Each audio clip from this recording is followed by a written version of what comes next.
For joining us.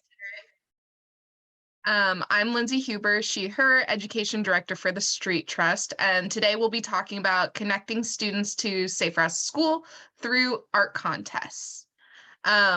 This webinar, as you may have seen, is being recorded, so feel free to leave your camera off during the presentations if you prefer, and as usual, make sure that you are muted except during the Q&A portion if you have a question then that you would love us to answer. All right, next slide. So art contests are a great way to engage kids in Safe Routes to School, whether they're in the classroom or at home. You can use them to encourage students in lieu of or in addition to your usual in-person events. They're also a fun way to boost creative thinking about walking and rolling, and remind students that walking and rolling are awesome and super fun ways to get out there and get moving.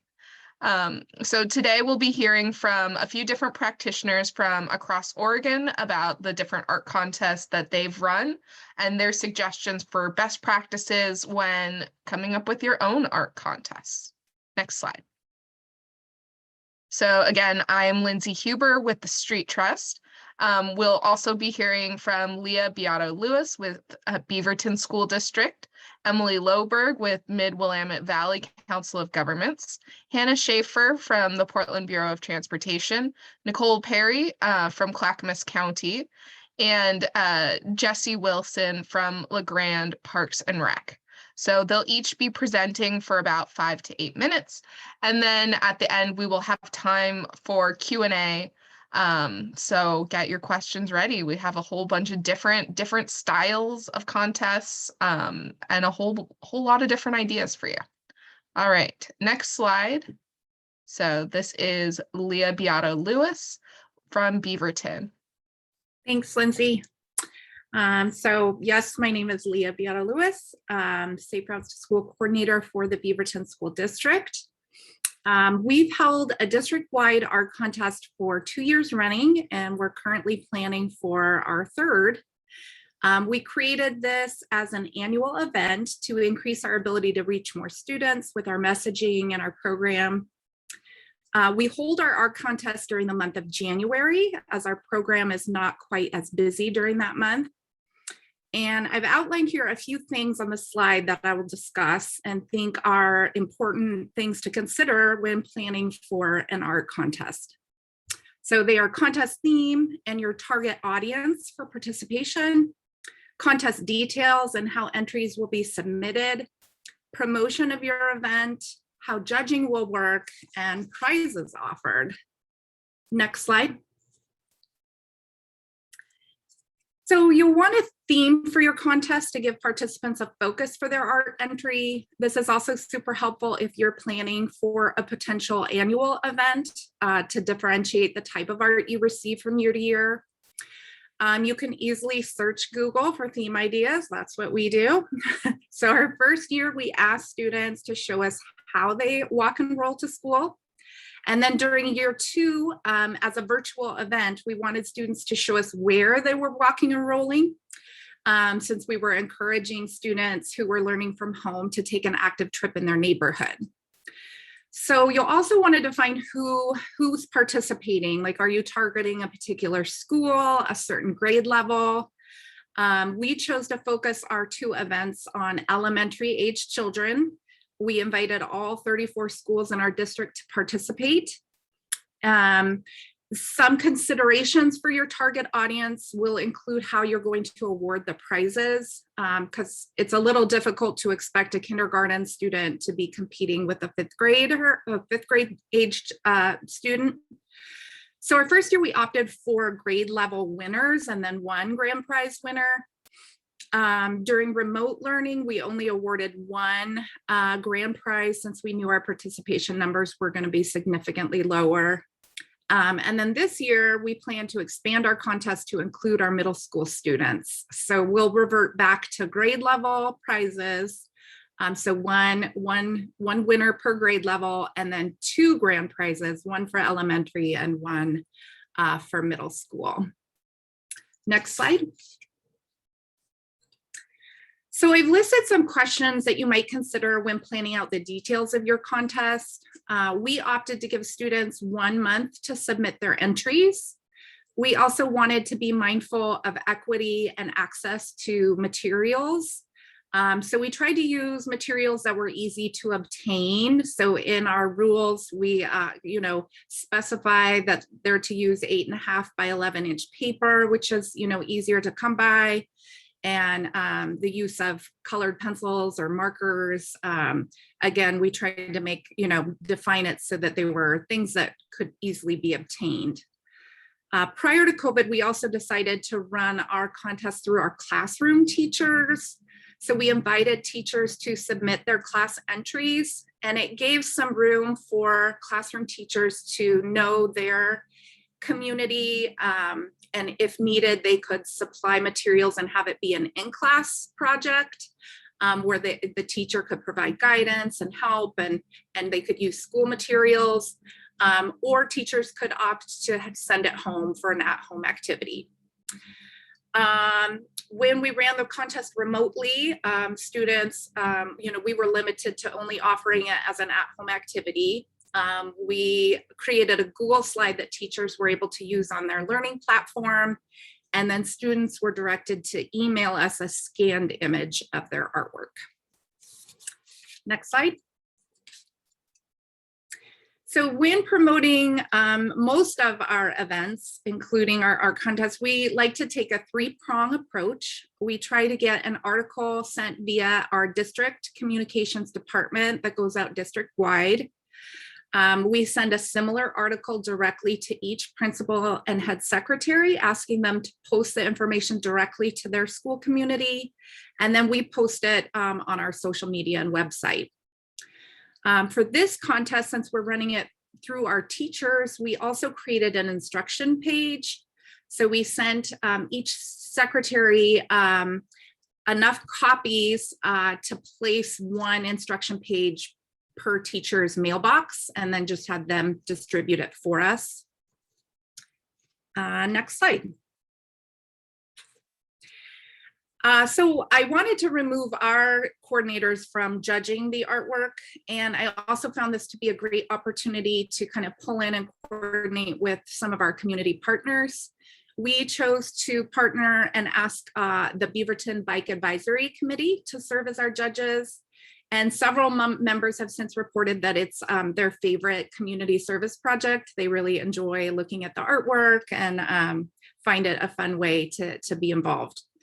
So our first year, we did have over 1,000 entries. So we wanted to, narrow down the judging for them. So we scanned through and narrowed down to 3 entries per grade level to be considered by the judges. So we immediately discarded any artwork that didn't follow our messaging. So for example, showed a lot of students riding scooters with no helmet. Those were, kind of tossed out immediately, or if it just wasn't on our themed topic for that year. We did give our judges kind of a scoring evaluation. So we asked them to score each piece in 4 areas, giving each area a score of 1 to 5. So our criteria we used was, how well does it capture your attention? How well does it show originality? How well does it engage you in our message? And how well does it show great use of materials and ideas? Next slide. So lastly, I think prizes come down to whatever you have available or can get donated. We've been able to utilize some of our typical incentives, reflective zipper pull, shoelaces, clip-on lights, and create safe travel bags as prizes. We also were able to obtain art material donations that we included in our prize packs from local art stores. Last year, one of our partners did donate a bike as our grand prize. And then this year, I just had the idea this week to start contacting local like art class businesses. So we're going to ask them to donate a free class as a grand prize. And each one that I've researched locally in our area has the option of a virtual or in-person class. So that'll give flexibility to the winner on how they would like to participate in that. So that's all I have. I'll hand it over to the next person. Thank you. Awesome. Thank you so much. So next up is Emily Loberg talking about Salem Kaiser.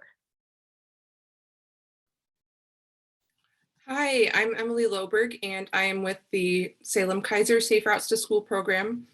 I'm going to be talking about how to do an art contest using ours as kind of a guide. So we first started doing our art contest last year. Our program's really new, started about 1.5 years ago. And what we do is we hold an art contest to make a calendar. So you can see the first page of our calendar right here. All right, next slide. So one of the first things to determine is who your audience is going to be, both contestants and then who you're going to be marketing it to. So figuring out whether it's going to be at a whole district or just at individual schools, and then thinking about age group. So our program, since we just started and we're focusing on the elementary school level, we did K-5 for our first year. That's who we're focusing on this year as well. And something to consider is the quality of art that you're getting. So if you do go middle to high school, you're going to get better art quality, but K-5, you still get a lot of really cute entries. And then with teachers, one thing to think about is whether you want to contact teachers in advance of the contest to kind of get all the RSVPs and have them do it as a classroom assignment, or have it more broadly advertised to the community. The first way kind of gets you a more guaranteed participation rate, but it's more work up front and relies on having established communication channels with the teachers. So we are doing it more broadly available to the community at this point. Next slide.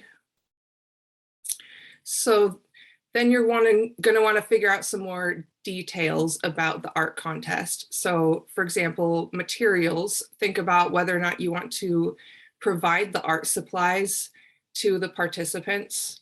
Benefits of this is then you're making the contest more accessible for people who might not have supplies, and also controlling the materials used and consistency in type of paper and quality.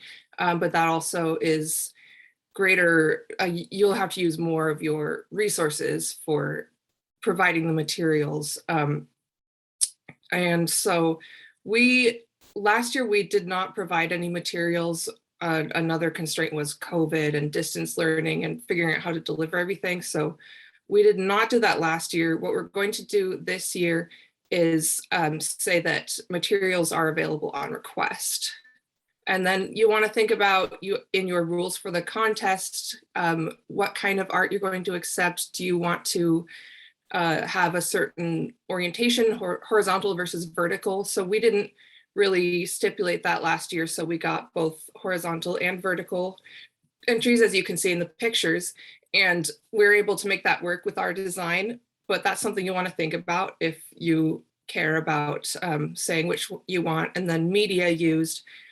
Our only stipulation was that we didn't accept digital art, but you can think about, do you want just colored pencils, just marker, etc. And then determining the theme is really important, because that really helps shape the art you're going to get. What we found is concrete imagery is really important. So having a more concrete theme than abstract makes it easier for people to be able to draw art. And especially if you're going to have younger age groups, simpler language is better. Our theme last year was I like walking, biking, rolling because. Okay, next slide. So then you want to establish your timeline, your launch date and your deadline and your marketing plan. So if you are making calendars with it, that'll kind of help determine your timeline. So we wanted to have our contest in the spring, so we decided to make school year calendars. But if you were having contests in the fall, you might choose to make calendar year calendars. So ours start in September and go through August. But that'll influence your timeline. And then figuring out when you're contacting the teachers, if you have to get all the RSVPs for the contest in advance, or if you can do that throughout the contest. And the image is our promotional flyer that we created, has our deadline on it.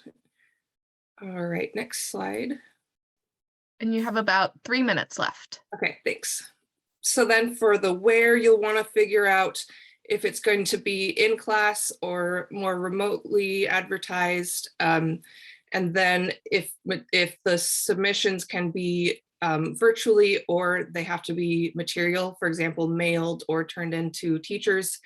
You get better accessibility with virtual when you allow virtual submissions, but it might negatively affect the quality. So in the picture, you can see we got a lot of submissions that were kind of angled like this. You can kind of clean that up in Photoshop, but it's not as nice as getting the material submissions. So this year we're just accepting material, but since students can hand them into their teachers, that and it's not in distance learning anymore, that'll help. Next slide. Then the why is figuring out why students will want to participate in the contest.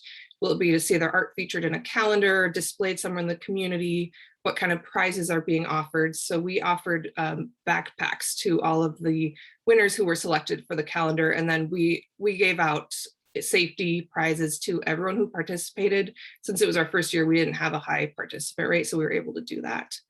Next slide. And then you're ready to announce and promote. So you'll need graphic design help with the promotional materials. Think about if you want to have it translated into Spanish. Communicate with teachers, administration, school district, etc. Get materials on your website, post on social media, perhaps hang posters in the schools and around the community. Next slide. For the judging, so we picked, we had a mechanic at a local bike shop and a local art store owner and administrator in the transportation at the school district. So you'll want to share with your judges the timeline for judging when it's due. You might have the judging on a certain date, time and place, so it all kind of happens on one day, or do it remotely and provide the art virtually for them to judge and have a deadline. And then with announcing winners, one thing you can do is visit schools either virtually or in person to announce the winners, or do it more just on your website and social media. Next slide. So for making the calendars, we worked with a local printer just to figure out what kind of formatting they needed. And then I designed the calendar in Publisher and used a format and edited from Publisher and put in the art and then printed at a local printer. And I'm going to share a link to a PDF of the calendar in the chat. Next slide. So these are just some resources. I'm going to share these links in the chat. They're not, you can't find them on our website anymore because there are instructions from last year's poster contest. So I'm just going to share those in the chat for people to look at. All right, thank you. Thank you. All right, so up next we have Hannah Schaefer from the Portland Bureau of Transportation. Hello, everyone. Happy lunch hour. My name is Hannah Schaefer. I'm actually one of the spokespeople for the Portland Bureau of Transportation, but I am also the creator of the Bike to Books program, which has been sort of a beloved side project of mine for a number of years. Our program, go ahead and go to the next slide. Our program started in 2017 as part of National Bike Month, which is in the month of May. And we worked with our active transportation team and our Safe Routes to School team to partner with the Multnomah County Library in Portland and the general Multnomah County area. They are a wonderful partner. We're so lucky to have them as our partners in this program. We opened the contest up to artists from pre-K through 12th grade. We did this as a citywide contest, kind of outside the scope of Safe Routes to School, and instead opened it up to all youth across the county. And we have, for our grand prize, we install the winning art for each grade category. So we have 3 different grade categories: pre-K to third to 7th, I want to say, and then 7th through high school. Those grand prize winners their art is the grand prizes to be installed on the street. And that's based on the work that our striping crews at the Portland Bureau of Transportation have done for many years, kind of informally. They had a long practice of saving scraps of their thermoplastic materials and creating little fun designs on our city streets. And this has kind of formalized a lot of that practice and made it much more of an ongoing tradition and a program within the Portland Bureau of Transportation, whereas before it was sort of a unofficial side project that those folks were doing just as part of their crew. Next slide.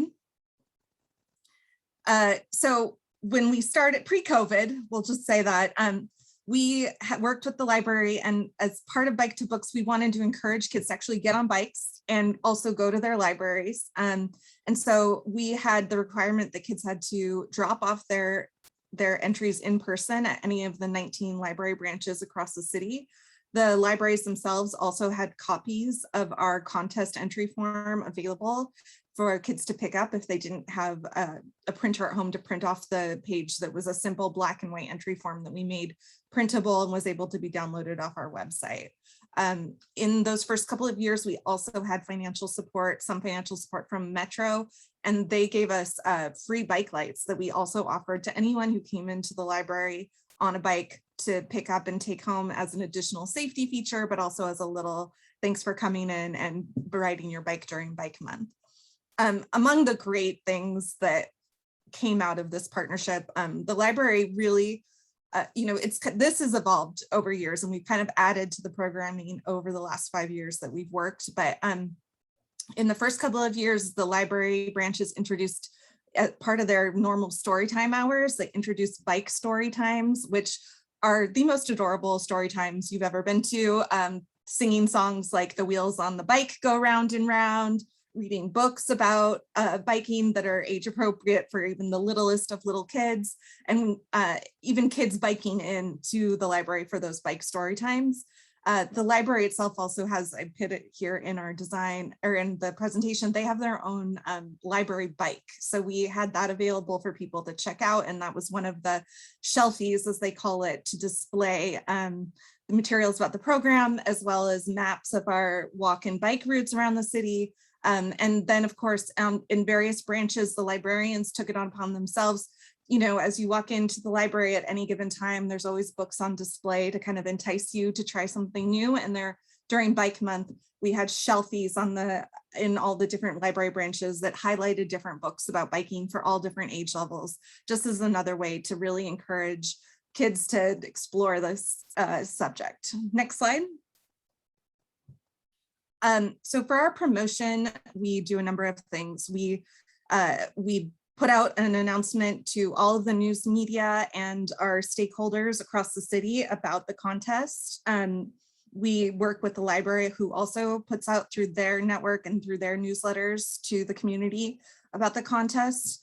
We regularly run advertising we don't do paid advertising, but we sort of consistently advertise the program ongoing during May and about the coloring contest and the design contest, et cetera. And then we've also done outreach to schools. We've actually had a number of art teachers who've just taken upon themselves to make this program part of their curriculum over the years. And so we've actually had a number of kind of students from certain teachers' classrooms who've been winners over the years as well, which has been really fun to see. In addition, we also have videos on YouTube that show and tell the story of our crews and how they make bike art as another kind of way for people to engage with this topic. And then as we've gone on, we've also, when we have bike art that is in a relatively similar area, we've created things like our walk and bike routes, like you can see here on the slide, that give people a chance to actually go and see that bike art that's installed around the city. The way that we make the determination on location for those installations is we actually look for areas near the winning entries library that they submitted their design to. So, that's typically their neighborhood or their school community. And so then that student and the community can then go see the art in their neighborhood as they're out once that has been announced. Next slide. And you have about 2 minutes left. Thanks. So here's just a couple examples of our entry contests. There's a backside too that we ask kids to give us a title of their artwork, which is always super fun. The titles are some of my favorite parts sometimes. And then we offer it in multiple languages for different families. And over the years, we've actually adjusted our designs and done a couple of variations. These are 2 different bike markings that we actually use in the city. The person on the bike marking is what you would see in a standard bike lane. And then the standalone bike is what we use on our neighborhood greenways and with our sharrows around the city. And we kind of have gone back and forth between the 2 because we found that using just the bike allows for kids to have a little more creativity about what they're doing with their bike art, instead of feeling like they maybe are stuck just designing a person on a bike of some kind. Next slide. Here's just a few examples of some of the amazing entries that we've gotten. These are first place designs that are the ones in black you can see already on our streets. These new ones here from 2021 we have not installed yet, but we get a lot of donut entries and we get lots of great animals, and we often get trailblazer designs and other things like that too. It's really fun to it's sort of like the consciousness of what kids are thinking about in Portland. Every year we get a good feel for what's going on. Next slide. The one thing I do want to say real quick, and I know I'm short on time, is that in 2019, and I hope to bring this back in the future, we actually took our program a step further and we invited the winners to City Hall for a special ceremony with our transportation commissioner and with the director of Multnomah County Library.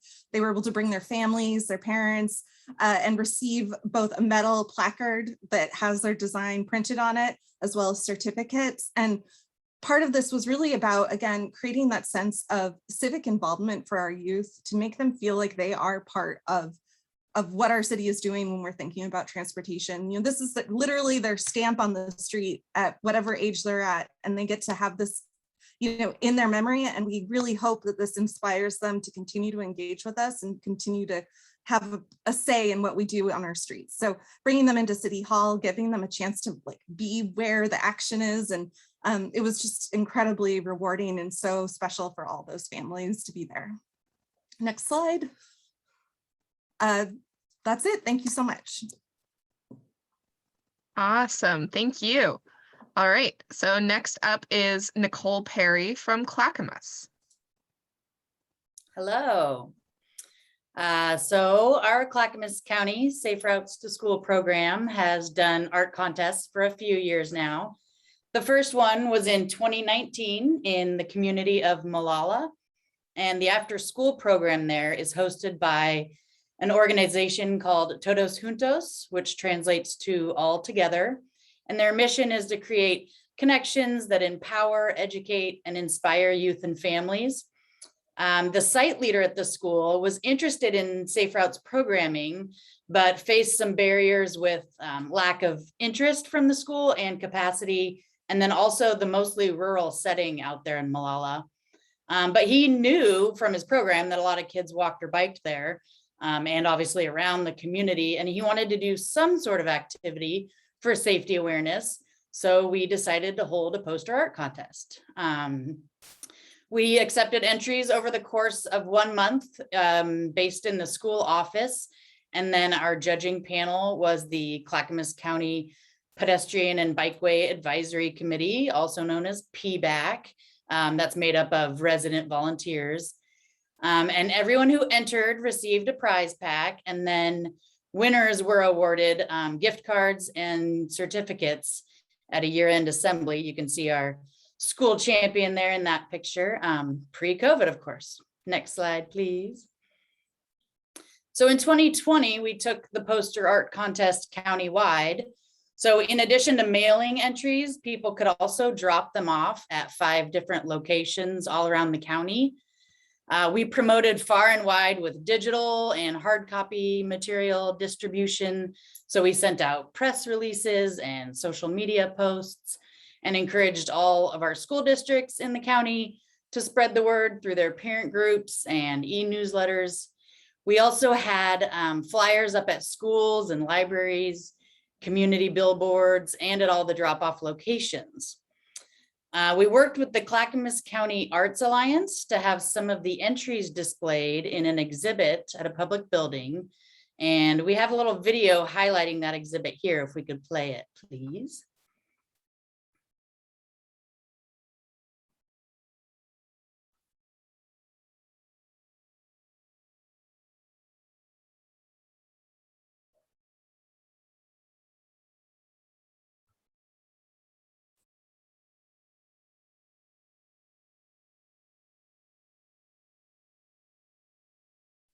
It looks like we don't have any sound. Apologies about that. Let me get that. Sorry about that. It's a good way to get that conversation started.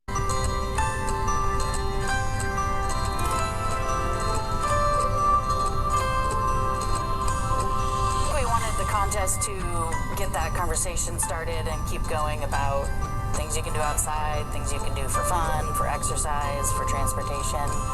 It's a good way to have one-on-one time with your friends outside, but I really like catching up with my friends and hearing about what's new in their life. It all kind of comes together in the end, from having one childhood friend to, growing up and being an independent person. This is the first time we've done a countywide poster art contest. We wanted to promote awareness of our Safe Routes program. We wanted families to have conversations about walking and biking, and we also wanted kids to have a creative outlet.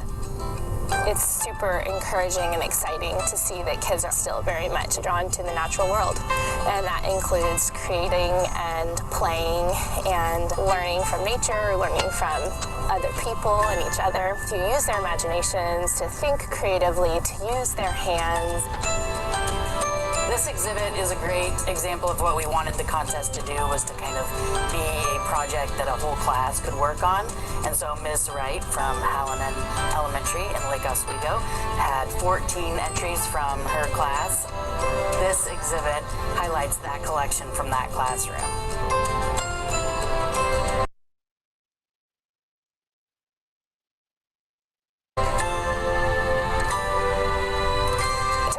That they had both won, of course, was, earth-shattering news around here these days. Adeline, Caitlin, and Avery were the first place winners. I was really excited. I was super surprised. Freaking out. I had a really fun time doing it. Kids are great artists, and they just are so creative. We're going to do another contest next year, and we really hope that a lot of people enter. Getting involved in Safe Routes programs at your school community is a great idea. It can be a very fun event. It can provide education. There's a lot of opportunities for grants and projects to be funded. Whether you're a parent or a teacher or a student, you can be involved in the Safe Routes program because there's something for everybody.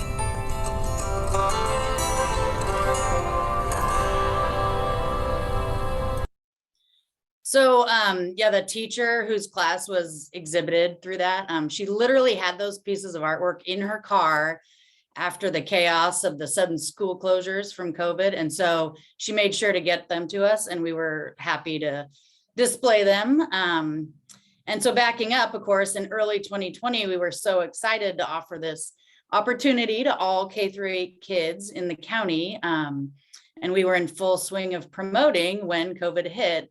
So we made some modifications to accept emailed entries, and we also extended the deadline. We still got almost 24 entries, and we were able to have PBAC, that committee, judge them via a Google Doc instead of in person, like this picture shows from a pre-COVID contest. Next slide, please. So for 2021, we did 2 separate contests. One was school specific at Oak Grove Elementary and inspired by the Bike to Books model of Portland. So we have provided 2 stencils for students to create on and used this John F. Kennedy quote at the top of those templates. Nothing compares to the simple pleasure of riding a bike. We received 18 entries and a couple of students even won 2 places since they were allowed to enter both stencils if they wanted to.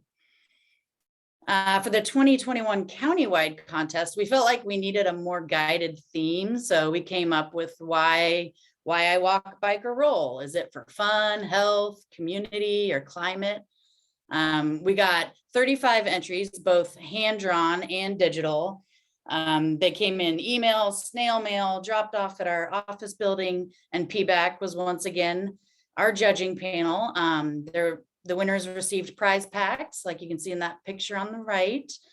And our grade categories were K through 2, 3 through 5, and 6 through 8. Next slide, please. So a few of the lessons we've learned include having the contest open for a good amount of time with lots of repeated promotion in different languages. We realized having an entry form is not as important as getting the contact information of the artist. As for judging, we learned to consider a range of scoring in order to eliminate too many ties. And then giving guidance with a theme or a quote or even just an example of artwork helped out a lot.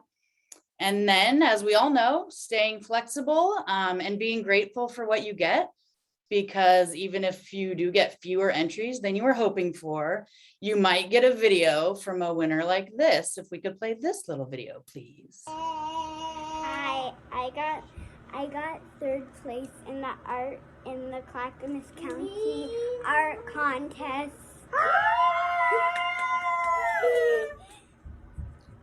So again, that's the engagement and excitement we are looking for. And thanks for letting me share.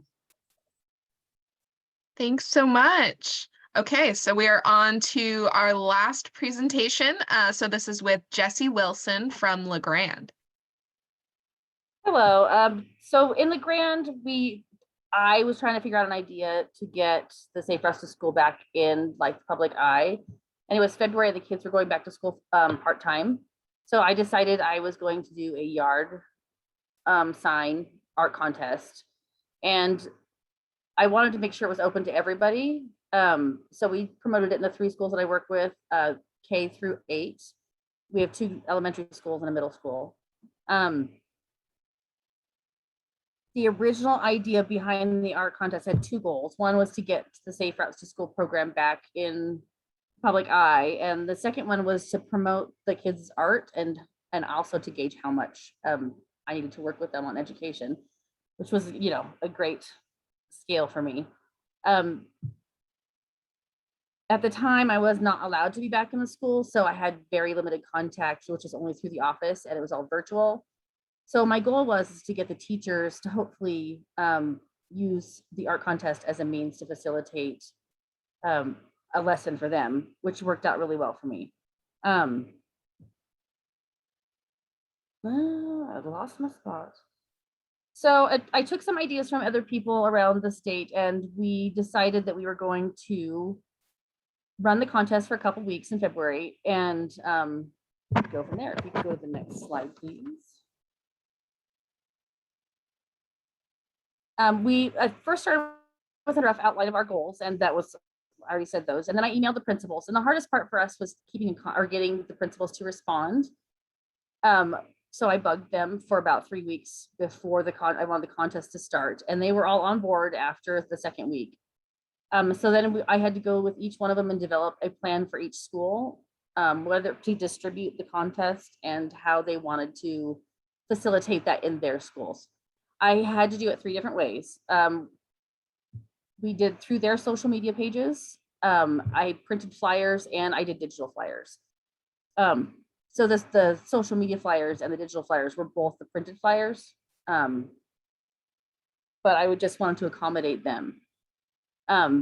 We had a solid beginning date and a solid end date, and I gave them 2 weeks to run it. If you could go to the next slide, please. I went to the school offices to collect all the art. At the time, I didn't have a way to get the art emailed to me and get it onto the Google Forms in a way that would to have quality art. And that brings me to the voting process. After I collected all the art, I created the Google form because I wanted to keep it in the community. So the Google form had a link to each school, and you could click on your child's link and go down and vote for the art that you like the best. And I let them do 3 each. Also this way, the parents would go and look at the kids' art and see it. And you can see some of the slides or the pictures on the slides were the data that I got. So it was really an honest way for people to see what pictures were voted on, and there was very little question on who won. It was also a way for me to track the data. When we announced the winners through social media and through the schools, the tricky part was designing the yard signs and getting the art to look like what the kids designed. The picture here is one of the kids' pieces of art. The cool thing about the yard signs is it puts it out there. And so the real award for the kids was to see their art there and be able to brag about it. Each school had 3 winners. I did make sure that K through 2 had the option of doing color sheets rather than just doing art to keep it fair. Because the teachers really appreciated that, because a lot of the kids weren't driven to draw, but they really liked to color. And I took everything. I didn't care. Like, even if it, was a kindergartner not saying lines, it was great because the kids got to contribute to the art contest.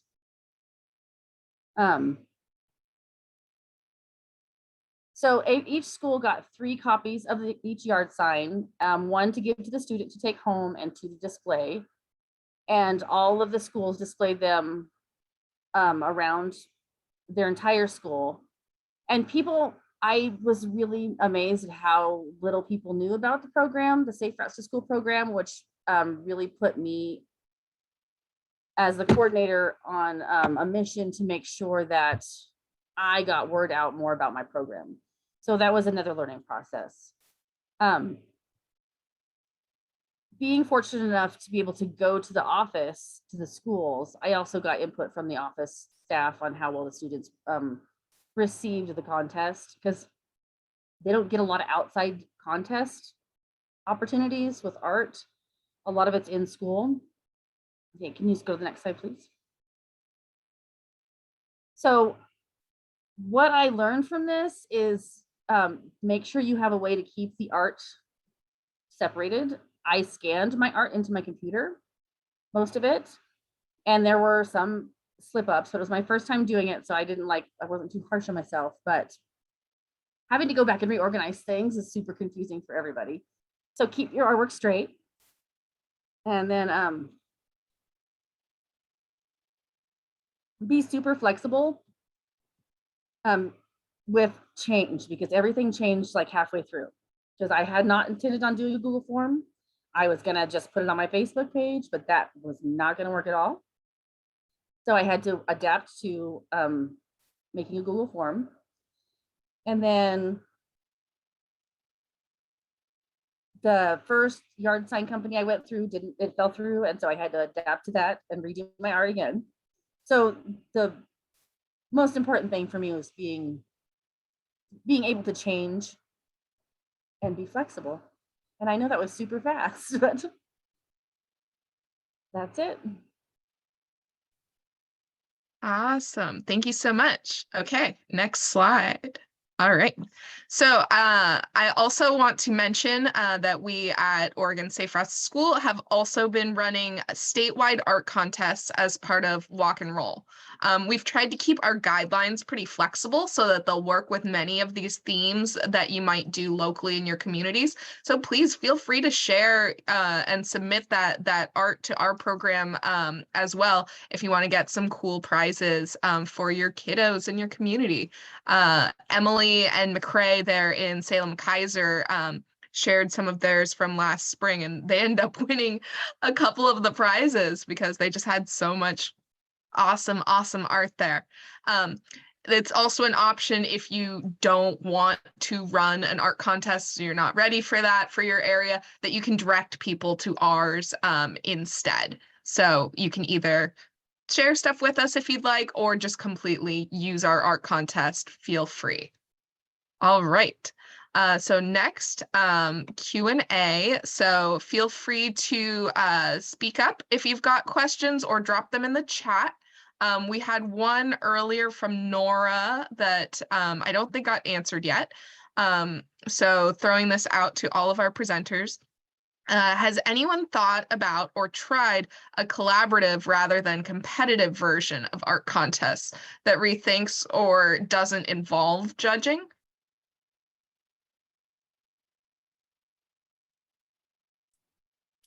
We hadn't thought about that, but I love the idea of that, especially now that people can gather and collaborate on things. So I think that's a great idea. And again, trying to get groups of students, whether it's an after-school group or through a class, I think that would be a great setup to do something collaboratively. And I know a lot of schools do different art projects like mosaic tiles and different things like that. So it could be a great, great project. Awesome. Thank you. So another question we've got here, along the lines of collaboration, does anyone offer a participation award or certificate? Yeah, excuse me. We definitely offer, we don't, because of the number of entries, we don't offer it to every single entry that we get, but we do first place, second place, third place, and then we have an extensive honorable mentions list of all our favorites that didn't quite get in there. And we make sure that we send certificates out to all of the participants. Awesome. Yeah, I think things like that are really helpful in making every student feel engaged in it, even if they aren't, chosen as the winner. So that's super cool. Any other questions on here? Otherwise, one of the ones that I think about with running the statewide ones is, do you all have any good suggestions for helping advertise the program in different areas, such as like rural, urban, suburban? I know some of you work in areas that have kind of a mix of both. Do you use different strategies or anything with engaging with students that are from, rural versus urban?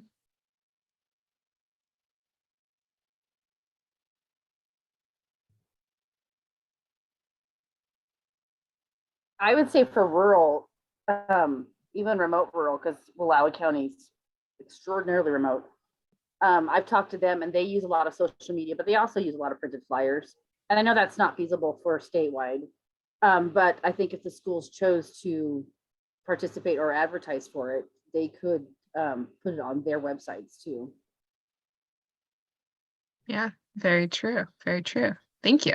One of the things we did during COVID, and this is maybe not quite a rural thing, but we, as the Portland Public Schools were distributing food during lunch hours for students, we actually printed a number of 1,000 or so contest entry forms, and we dropped those off at food distribution sites as well for lunches, so that students could pick that up along with their food and take that home and either, if they didn't submit it, great, but it gave them something to do while they were at home as well. And that was just an additional way for us to reach students, particularly during COVID.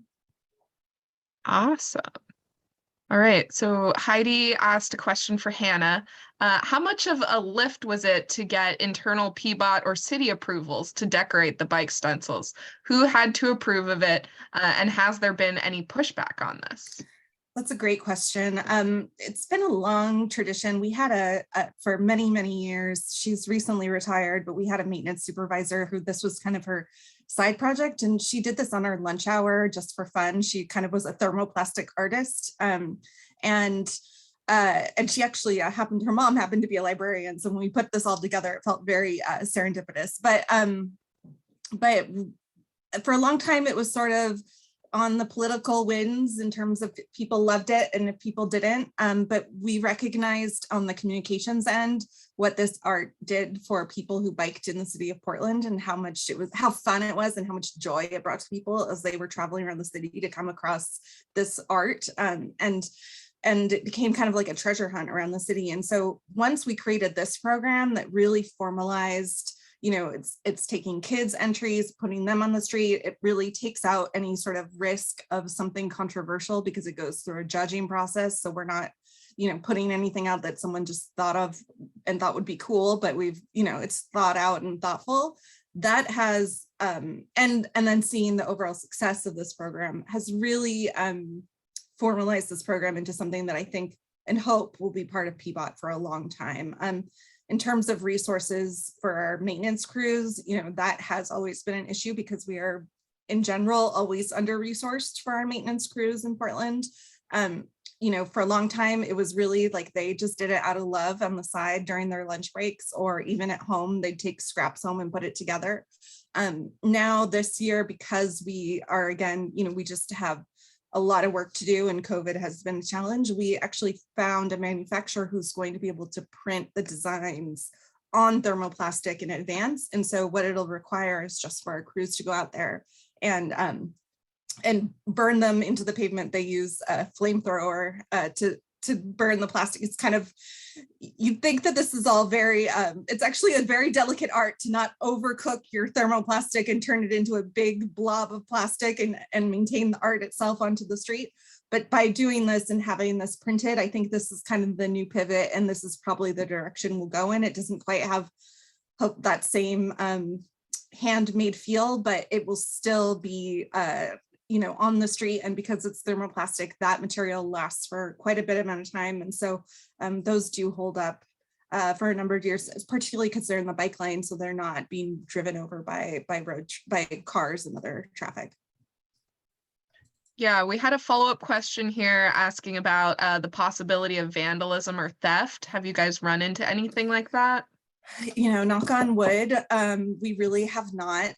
People generally are pretty pleased with these designs. And because we're putting them in places where we already have bike symbols, oftentimes we'll have a bike symbol that's kind of faded away. And so we'll put this one right on top of it to refresh it. So again, we're not duplicating resources by, just putting some art on a brand new bike symbol. But it's thermoplastic. It's the same type of material that they use for crosswalks on busy streets. It's literally melded into the ground. So it's not something that you could pry up off the street easily. And generally, because it's kid art and it's pretty clearly kid art, the response is generally quite positive. Awesome. Okay, so we also have a question here about yard signs asking if they were expensive to do. So Jesse, I think clarify, was it that you had 3 winners at each school? Was there like one sign of each winning design? No, I had each school got 9 signs. Okay. Altogether. And I ordered, oh gosh, over 30 signs, and it was about $10 a sign, I would say. So it was reasonably pretty cheap for the amount that I got. Very cool. Yeah, that sounds awesome. All right. Did we have any other questions? Either drop them in the chat or you can unmute yourself.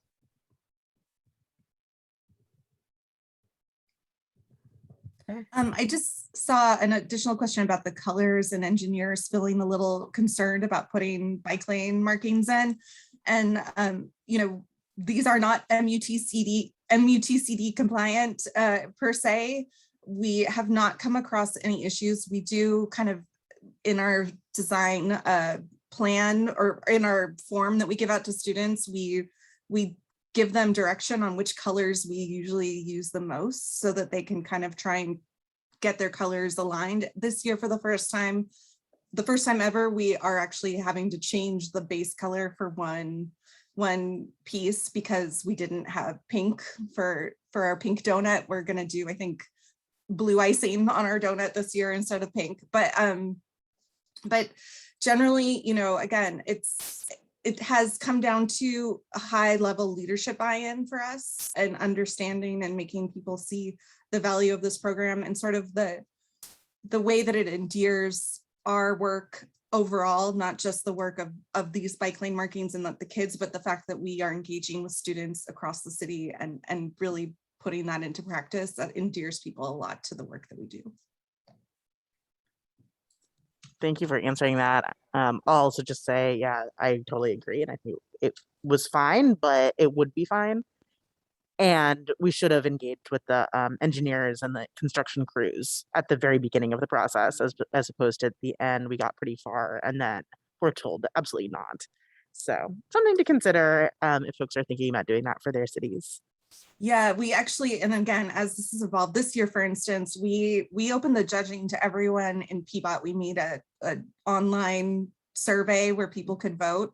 And so we had anyone who wanted to participate in the judging be able to vote. And I think that kind of cross-pollination and giving people a chance to have fun with this program too, both for maintenance workers who don't get to do the fun stuff. They're really just out in the street doing the hard work every day.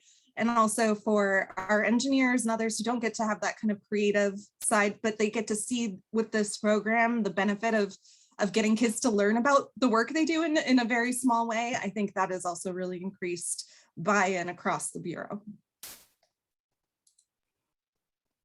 Awesome. Yeah, that sounds so cool. So cool. All right. Any other questions? Yeah. Last second here. All right. Well, then, thank you so much to everyone for coming today. Thank you to all our presenters. I loved hearing about all the different types of art contests we've got. And I hope all of you who aren't doing art contests now, you feel a little more ready to be able to do one yourself. All right. Thanks so much. See you around.